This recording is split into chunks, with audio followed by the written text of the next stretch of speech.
You want to find that drive and focus that has you locked in and on fire every single day? My book, The Mirror Motivation, will do it for you. I bought a copy for you. You take care of the shipping. The book is free. Click the link down there. I got you. DreAllDay.com. Full cooperation, total attention. You're now tuned in to the show where you learn the discipline to show up day after day to do the work.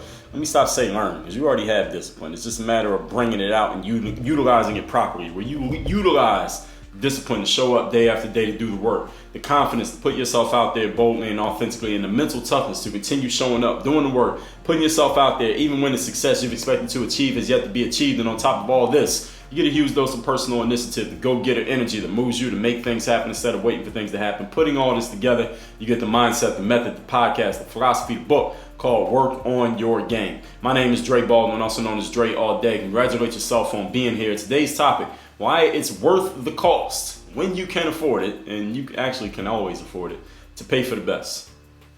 Why it makes sense to invest more to get the best, even though the best, quote unquote, in whatever you may be thinking of, may be in many ways, at least according to you, and I'm gonna explain why that may or may not be true, may be very similar to something that's not quite the best and it costs a little bit less and you can save a few dollars or a whole lot of dollars. Why is it worth it to invest more to get more or better, or at least what's supposed to be perceived as more or better? I thought about this topic while flying first class a few times. I don't fly first class all the time, but I have a few times. And I used to think, while I was sitting there, I used to think that paying for, quote, luxury, close quote, stuff and luxury experiences weren't really worth it. I mean, why do that? Why pay? And with some things, I still feel this way. I mean, for example, I don't know if we consider jewelry to be luxury, but I'm not a jewelry wearer, for example. I used to think that, on a plane, for example, if you sit in the coach section or you sit in the business section or you sit in the first class section, look, everybody's getting to the same place at the same time. The plane performs the exact same function. I mean, if you get in a car, you could get a smart car. That'll get you from cross town to downtown just in the same way that a Ferrari will get you from cross town to downtown. I mean, why pay extra for the other thing? They're both doing the exact same thing. We're going to get there at the exact same time. What the hell, it doesn't matter. I mean, what is the need to pay extra just to get something that may be a little bit better or supposed to be a whole lot better? Why? Why does it even matter? Today, I'm going to tell you why. Today's topic, once again, is why it's worth the cost to pay for the best. And we shouldn't even call it cost. It's really more of an investment. But as I get into my points, you'll understand why it's an investment and not a cost. Point number one, Martin Luther King Jr. gave a great speech titled the I Have a Dream speech that I think everyone listening to this is aware of. And in that speech, he said, paraphrasing, one day, there will be a day when people are judged not by the color of their skin, but by the content of their character. I'm here to let Martin Luther King know that that day has not yet come. People do not judge you by the content of your character. And know what? People do still judge you by the color of your skin. But that's not what we're talking about here today. No, the main way that people judge you, they judge you not just on the color of your skin, but also your atmosphere. People judge you on your atmosphere. What does that mean? It means your associates. It means your clothes. It means who you are hanging around. It means the way that you walk into a room. It means the car that you're driving, if they see the car that you're driving.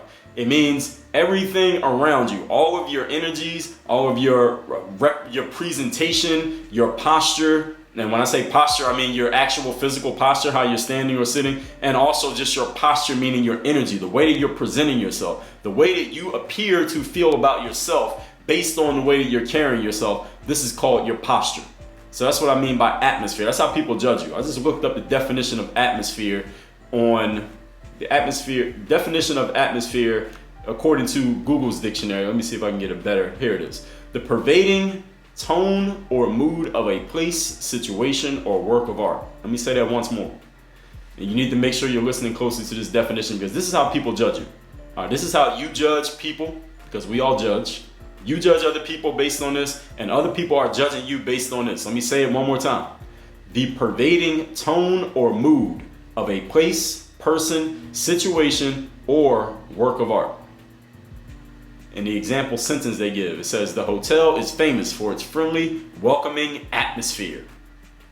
You know what I'm talking about, right? As I explain that without going into any more detail, it's a very intangible definition, right? But everyone who's listening to this understands exactly what I mean when I say atmosphere. When I give you that definition of atmosphere. Your language is part of your atmosphere. Your posture, all part of your atmosphere. Isn't this true? Of course it's true. Have you ever been judged based on your atmosphere? Have you ever walked into a place looking a certain way, conducting yourself a certain way, and you could tell just by the looks on people's faces, they didn't say a single word to you, you could tell that they had already made a decision about you just based on your atmosphere, whether it be positive or negative, whether it be of intrigue or ignore. But you could tell that they made a judgment about you very quickly based on that atmosphere. Every one of us has it happen to us every single day. There is no completely objective human being who doesn't make judgments about other people based on the atmosphere. We all do it. Now, some of us are better at not showing the judgment that we made or the decision that we made, but we all make some. We had to make judgments just to stay alive. We wouldn't survive if we couldn't make snap judgments about people, places, things, circumstances, and situations. When you pay for and associate yourself with the best, then, knowing what I just said, guess what? People look at you differently. People treat you differently based on your associations. Is this true or is this not true? I told you the story. I'm on the TV show The Wire. I wrote about this to everyone who's on my email list. If you're listening to this and not on my email list, I have no idea what you're doing. Go to workonmygang.com and get on the list. But on The Wire, there was this guy, he had just come out of prison. He had been a street guy his whole life. He decided he wanted to go legit. He wanted to open a boxing gym. He went downtown to get the paperwork. He had a stack of paperwork that all needed to be filled out for permits and licenses. And he's like, man, this might be too much work, this going legit thing. But he got introduced to a city councilman. He told the city councilman his plight. The city councilman laughed and said, well, how about you go back down there and this time use my name when you go into those offices? The street guy did what the city councilman told him to do. And the next time we saw the street guy, he had opened his own gym. What happened? His associations changed. He didn't change. He was still an ex-con who had done 20 years in prison for murder. He was still a guy who spent most of his life in the street. He was still the same guy who was like, I have no idea if this going legit thing is going to work. The only thing changed was his association. When his associations changed, people's judgment of him changed. He started using that guy's name, and all of a sudden, everything started working for him. When your associations, when your atmosphere changes, rather, people change how they feel about you. When you associate with the best, going back to the topic today, which is why it is worth it to invest in the best when you have the means to do so, people look at you differently. Even though you are the exact same person you were 5 minutes ago. You're the exact same person you were yesterday. All of a sudden, they look at you differently. This is an aspect of the game that you should invest some time into, really just marinating on this one mentally, just thinking about this. Think about your own life and the associations that you've had and the people that you've been around. I was on the phone with this guy once and I was asking him, hey, somebody had referred me to a certain guy, a business guy. And I said to him, hey, I got your information from such and such. I said, do you know this person? Have you ever worked with this person? He said, yeah, I know that person. That's the only reason I'm talking to you right now. If you hadn't mentioned that person's name, we wouldn't be talking right now. And they were absolutely 100% serious. And I didn't take offense to it because I knew this person really meant what they were saying. And because I inherently understand this point that I'm giving to you right now, that you need to start inherently understanding that you can be the exact same person tomorrow that you are today. But if your associations change tomorrow from what they are today, all of a sudden people are going to treat you completely differently. Why? Because now they know who you are. There's a TV show called The Sopranos. Maybe if you haven't seen The Wire, maybe you've seen The Sopranos. All right, make sure we're touching all demographics here. On The Sopranos, there was a girl. The main character's daughter was this girl named Meadow. And at one point, she was dating some random guy. All right, she's dating this dude, and this dude gets given a job at a local, I believe it was like a junkyard or like a car repair shop. And he's like a teenager. So Meadow's like a teenager, 16, 17 years old. She has this little boyfriend. The boyfriend gets given a job through her father's, the mob boss, Tony Sopranos, through his connections. He gets himself a little summer job so he can make some money. He's working in this junkyard one day, and one of the mafia guys pulls up in his car. And the mafia guy has no idea who this kid is who's working at the car shop. So when the mafia guy gets out of his car, he sees this kid working there, and he starts bossing the guy around. He was like, hey, park this car and then go clean it and make sure it's clean and don't mess anything up. And the kid starts asking him a question, and the mafia guy threatens him like, man, I can't even remember exactly what he said to him, but he was being very rude and disrespectful towards this kid, which makes sense. Why? Because he's this mafia guy. He's somebody in the mafia, and he could probably beat this kid up with his bare hands, and he has no idea who this kid is. This kid is obviously a nobody. So this mafia guy finally dismisses the kid. He walks away, goes and sits down, and then somebody mentions to the mafia guy, who had just been so disrespectful to this kid, he said, "Hey, you know who that kid is?" And he said, "No, I don't know who he is. Who is he?" And they said, "That's Meadows' boyfriend." Now, mind you, this mafia guy is under Meadows' father. Meadows' father is the boss. This random mafia guy who's being so disrespectful, he works for Meadows' father. So when he finds out that that's the boyfriend, all of a sudden his whole energy changes. He goes and finds the kid and says, "Oh man, I didn't know who you were."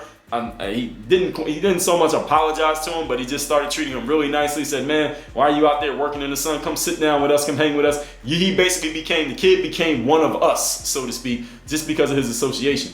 And this guy's whole attitude towards this guy changed just because of who he was. Now, I've given you 2 stories that happened. I'm sure you got stories of that happening in your own life, just because of your associations, just because of the people that you've been around. 3 stories rather I gave you. When the associations change, everybody else's perception of you changes. I'm sorry, Martin Luther King, but we do not judge on the content of character. We ain't got that kind of time. All right, ain't nobody got time for that. All we do is judge on what we can see on the surface. Point number 2. Today's topic is why it is worth it to invest in getting the best when you have the ability to do so. Second reason is the more practical reason. The pricier things are usually just better. I mean, that's pretty much how it is. The pricier stuff is usually better. I don't know if you have ever experienced flying first class on any airline. It could be domestic, it could be international, but the food is a whole lot better. Oh man, the food is way, way better. I would actually eat the food in first class. I do not eat food when I'm if I sit in the coach class and there's food on the flight, I'm not eating anything. I don't even want the little pretzels that come in the plastic bag. I don't even eat those. But on the first class section, I will eat the food. I order a meal and all that.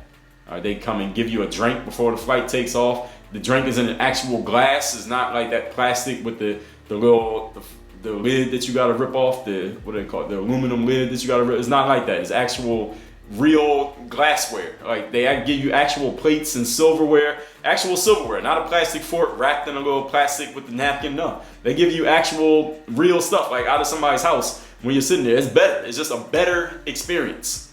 Don't you like better things? I think we all like nice things. The pricier things are usually better. A few years ago, I wrote an email about this, probably about 2, maybe 4 years ago, but I bought a pair of loafers once from, I don't remember what store I bought it from, maybe Nordstrom, one of those. Bought a pair of loafers for $180. And I wore them a few times. I didn't wear them that much. I wore them maybe once a week, twice a week. And they got wet 1 or 2 times just because it was raining outside and I had to walk from the building to the car to the building, etc. And these $180 pair of loafers, I believe they were Lacoste loafers. They just started to look so faded and useless. It was almost like, I can't even wear these anymore. They don't even look, but they look like they start to look, after about 6 months, these loafers started to look like I'd had them for 20 years and I wore them every day. They look like I wore them every day.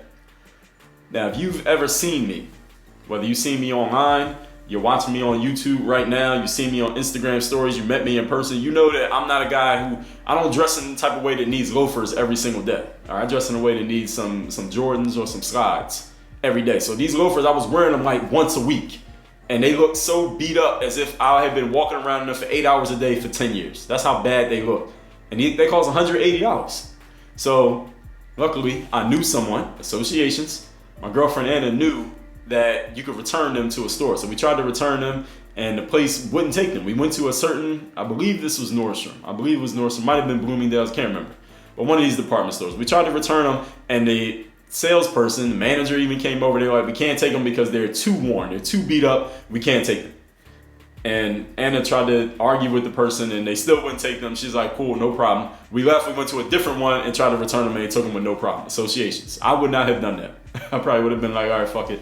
And just throw them in the garbage and bought a new pair. She got a return on them because again, people can do things for you that you could probably never could or would even thought about doing for yourself. Again, this is the power of associations. Now, after I got rid of those loafers, here's the problem. I have no loafers. I need a pair of loafers. So this time, I decided that I needed to, instead of buying another $180 pair that would probably fall apart again, like the Lacoste loafers that I had already purchased, I said, let me get some better quality stuff. Now, what's going to be better quality? How would I know? Well, I just went off of how most of us judge quality, whether you want to admit it or not, but subconsciously we all judge quality based on one simple thing that all of us know about. It's called price. So since I bought a $180 pair of loafers that fell apart in 6 months, this time I bought a $500 pair of Ferragamo loafers, and I still have them. And they still, if I pulled them out of the box right now and showed them to you, you think I just bought them. They still look brand new 3 years later.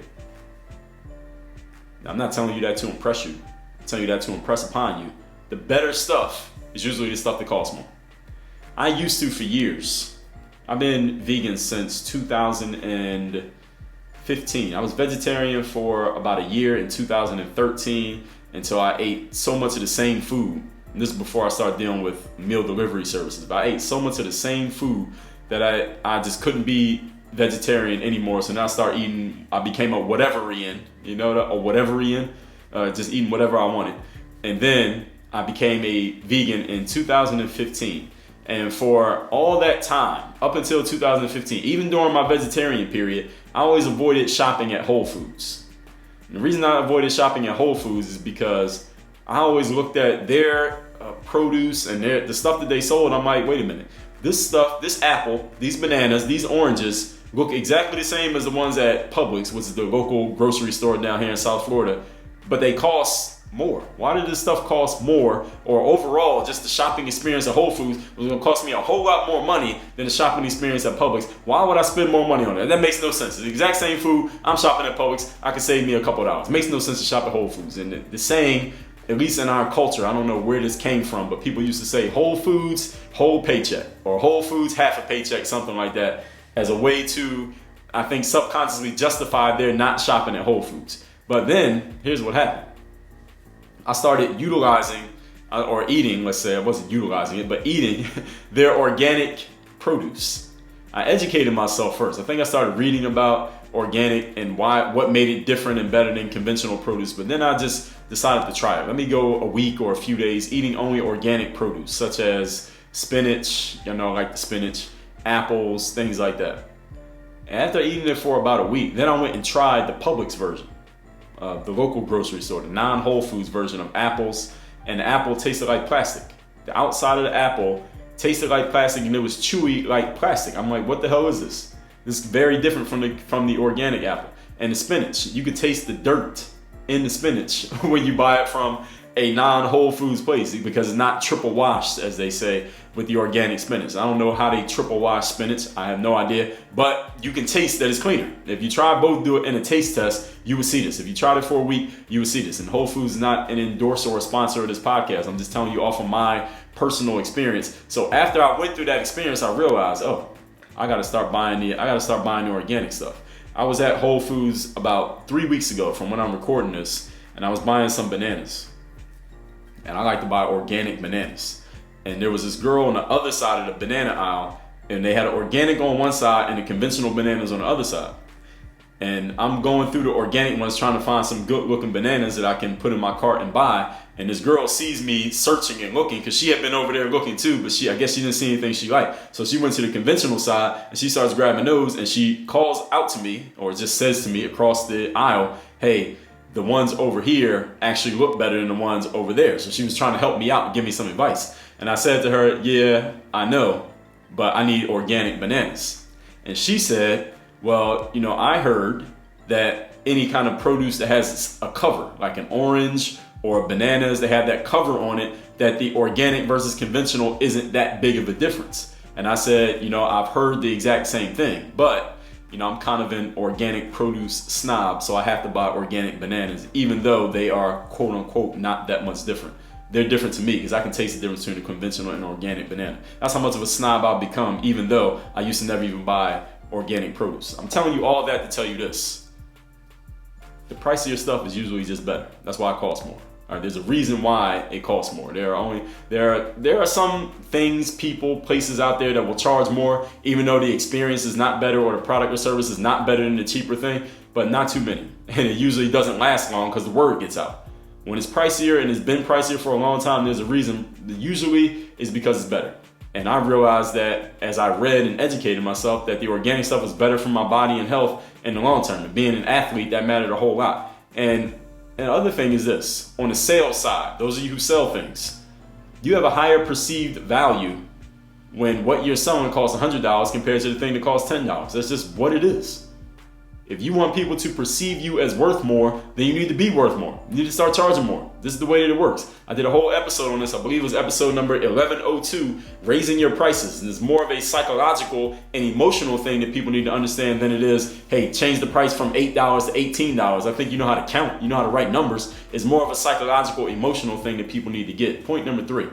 Today's topic is why it is worth it to invest more in whatever is the best, or to pay the higher cost, whatever you want to call it, for something that is or is perceived to be or is purported to be better. Point number 3.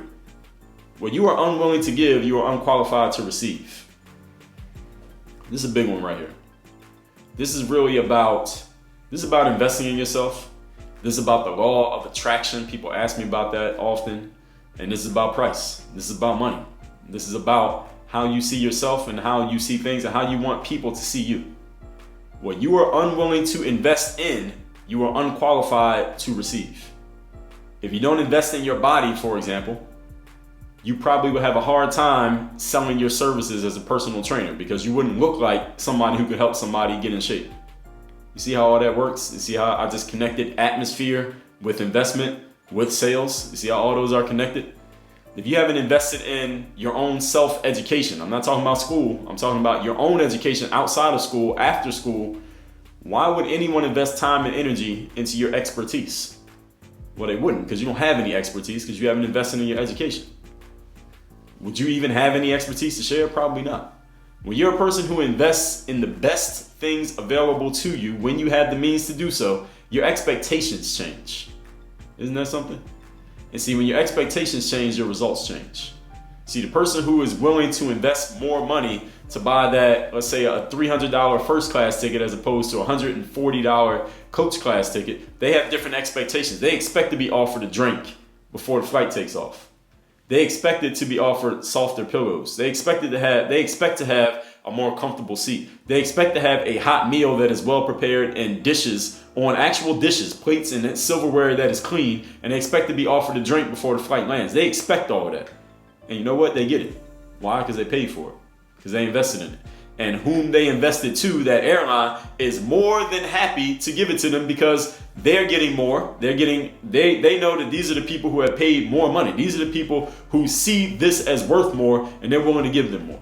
And the whole exchange is better. Those of you who have ever paid for an upgrade or a higher level of the basic of anything where you had a choice between the coach class and the first class, and it doesn't have to be on a plane. This could be on anything. When you've invested more, you've invested extra into getting the higher quality thing, the whole experience is better. It's more comfortable. The people you're around are more friendly. The people who are working there, even the workers, are nicer. You know why the workers are nicer? And any of you have ever flown first class, or if you will in the future, I'm gonna tell you something. The workers are a whole lot nicer. The flight attendants in first class are always really, really nice, really friendly. They'll chat you up. They'll ask you where you're coming from, where you're going. They'll ask you what you do. I've had people ask me about my books and Google me and things like that. Why are they so nice? Why? Flight attendants and coach ain't nice. Well, sometimes they are. Let me take that back. Sometimes they're nice, but sometimes you get some real assholes. Sometimes you get some real dick-ish males and some real bitchy females in the coach class. And you know why they're so dickish and bitchy? Because they're dealing with people who they probably don't want to be dealing with all day. Not everybody. I don't think I'm the type of person that somebody wouldn't want to deal with, but they deal with some people that they don't want to have to deal with. And in the first class, you know you're dealing with people who spent extra. They could have spent less, but they decided to spend extra just to get a better experience. And the person, I don't work in the flight industry, but I would guess, I got to ask somebody about this next time I talk to someone who works in the flight industry, that getting to work the first class section as a flight attendant is kind of like a bonus. It's like a perk, right? Because it's just better work overall. You probably get a tip, more tips overall. I don't think they give any tips for people who work in the coach section. And it's just a better experience. Again, more comfortable seats, nicer people. People who sit in those sections are usually quote unquote somebodies. I'm gonna talk about that in a minute. If you haven't invested in better for yourself, why would anyone invest in better for you? That's the question that I'm asking here for you. When you invest in the best available, your expectations change, and when you have high expectations, you usually get high results. I have a different expectation if I go work out at Equinox and I pay $150 a month than when I work out at Planet Fitness for $10 a month. And you say, well, Dre, you get the same workout, you get the same muscles at Planet Fitness, you get it for $10, you get at Equinox for $150. And you are absolutely right. But what about the experience? What about the cleanliness? What about the people? What about the environment? What about the atmosphere there? Are those all the same? I would say no. I've been in both. And that leads me right into point number 4, today's topic, why it makes sense to invest in the best when you have the means to do so. And we always have the means to do so. This is the most important point right here. Associations. I've touched on this already several times through this episode. Associations. When you invest in the best, your associations change because you're going to be hanging around other people who invest in the best. And they don't have to know anything about you. They only know one thing about you. Here's the thing that they know. When you are sitting in seat 1A and the other person sitting in seat 1B, they don't have to know anything about you. It doesn't matter what you're dressed as, what you look like, anything. The one thing that they know for sure about you is this is an individual who invests in the best. And when you're sitting next to, standing next to, talking to, hanging with another person who knows for a fact that in order to be in that room, in that seat, that you invested in the best when you could have invested in less, they treat you differently. They look at you differently. They listen to you differently just because they know that truth. And when the quality of your associations change, and your associations can be items, it can be the house you live in, the neighborhood that you're in, the people you hang with, the car that you drive, the clothes that you wear. When your associations change, everything else changes with it. Because people look at you as a higher quality individual without knowing anything about you. They are not judging you on the content of your character. Again, sorry Martin Luther King. They are judging you on what they can see on the surface. We don't have time to go dive deep in anybody's character. Your thinking changes when you're around people of a higher quality. When you invest in being around people of a higher quality, your thinking has no choice but to change because we all know the law of association, which is what? You become the average of the people you spend the most time with. It doesn't have to be 5 people. It could be 10, 20, 100, or 2.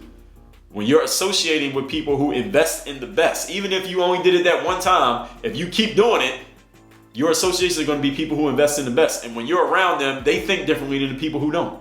That means your thinking is going to change as long as you stay around them for long enough. And when your thinking changes, your actions change. Your actions change, your habits change. Your habits change, your character changes. When your character changes, your results in life changes. And when your life changes, your virtue changes. Everything changes. Opportunities that would have never been open to you magically appear to you when your associations change, when you hang with different people. Like that guy on the TV show The Wire, he wasn't going to open that gym with all the paperwork he had to fill out. But as soon as he used that councilman's name, all of a sudden, all the doors started opening. All of a sudden, everything started working. All of a sudden, that paperwork load became nothing. All he had to do was drop a name and everything started working for him. Associations. That's the most important reason. And I talked about this when I was telling you the story about Tony Robbins, when he was invited to a mastermind group early in his career. And it was going to cost him a lot of money, more money than he even felt like he had available to spend. But when he realized the power of the mastermind, just being around these people, proximity is power. Just being around these people is worth 10 times the money that I would have to spend. Tony Robbins had to come up with that money because he understood just being around those people, just associating with those people, just being able to say, I was at such and such a location with this person, this person, this person, this person, will make his name worth more. Just by the association, he realized that he needed to do it. What about you? Let's recap today's topic, which is why it is worth the cost, the investment, to pay for the best when you have the means to do so. Point number 1, people do not treat you based on the content of your character. I'm sorry again, Martin Luther King Jr., people make snap judgments about you based on your atmosphere, your associates, your clothes, your car, your language, your posture. Of course this is true. You do it to people and people are doing it to you. When you pay for and associate with the best, people look at you differently, even though you are the exact same person you were yesterday. Point number 2, the pricier things are usually better. I bought a $180 pair of loafers. They fell apart in 6 months. I bought a $500 pair. It's been 3 years. They have not fallen apart at all. They still look like I just bought them. Until you try something, educate yourself on how much better it is. And I'm educating you right now. Until you try it, you won't quite understand. The atmosphere is a feeling. You can't really read about atmosphere. You got to feel it. You got to experience it. You got to breathe it in. You got to immerse yourself in it. Like we talked about yesterday. You immerse yourself in a different atmosphere. I guarantee you won't want to leave that atmosphere. I told you the story a couple episodes ago about how I was living in a certain building in Miami. There were a couple of Miami Heat players in the building. There was a personal trainer in the building who happened to train basketball players. I had seen this dude before, but I had no idea who he was. He knew who I was. He knew me from making YouTube videos, but he had never said anything to me until somebody knew somebody, we got connected, and he was like, yo, I trained a bunch of NBA players, come play pickup with us. He had seen me before, never said a damn thing to me, but as soon as the association changed, everything else changed. That building that I was living in, I could have paid 50% of what I was paying to live in that building and live somewhere else and got the exact same housing setup, exact same square footage and everything. But the reason why I was willing to pay more, wanted to pay more, and will continue to pay more to this day and tomorrow, is because of the associations. There are certain people that I will meet when I'm paying twice as much that I would never meet when I was paying half as much. That's the power of an association. Point number 3, when you are unwilling to give, you are unqualified to receive. If you don't invest in your body, nobody's gonna hire you as a trainer. You don't invest in your learning, you don't have expertise to share. When you're a person who invests in the best available, your expectations change, and when they change, your results change. You get the same workout at Planet Fitness for $10 a month, you get an Equinox for $150 a month, but who are you gonna meet at Planet Fitness? What are you gonna get at Planet Fitness? What are you gonna do? How are you gonna feel when you walk into and out of there? You may say there's no difference, but until you have experienced both, you don't quite understand. And point number 4, associations. I told you, speaking of gyms, how I met my trainer Maria, who was the reason my career lasted as long as it did. The reason why the Ultimate Athlete and Position of Power programs exist. The reason why I was in such great shape past the age of 30 in my career in basketball was because I met Maria. Where did I meet Maria? In a $150 a month gym in South Beach. Wouldn't have met her at 24 Hour Fitness. I would not have met her at Planet Fitness because they can't afford to pay trainers like her to come work there. Do you understand? Because they're not charging enough money. That's how all of this works. You see how all this works in a circle? Your associations change when you invest in the best.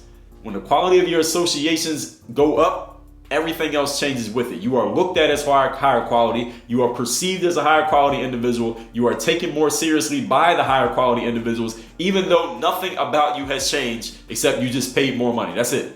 Opportunities that would never have existed to you become available to you simply because you made that extra investment. That's why it's worth the cost to invest in the best. Speaking of investing, at workonmygame.com, listen, I'm gonna give you my book, The Mirror of Motivation, for free. Not because the book is worth zero, but because I want to give this to you as a way of giving back to the audience who has been supporting, who has been listening, who has been following, who has been learning, working on your game. This book is all about lighting the spark, lighting the pilot inside of you, setting yourself on fire from the inside out so you can do what you need to do to get to where you need to get to in life. Get that book at workonmygame.com/motivation. That's The Mirror of Motivation, free book, workonmygame.com/motivation. Work on your game. Dre, all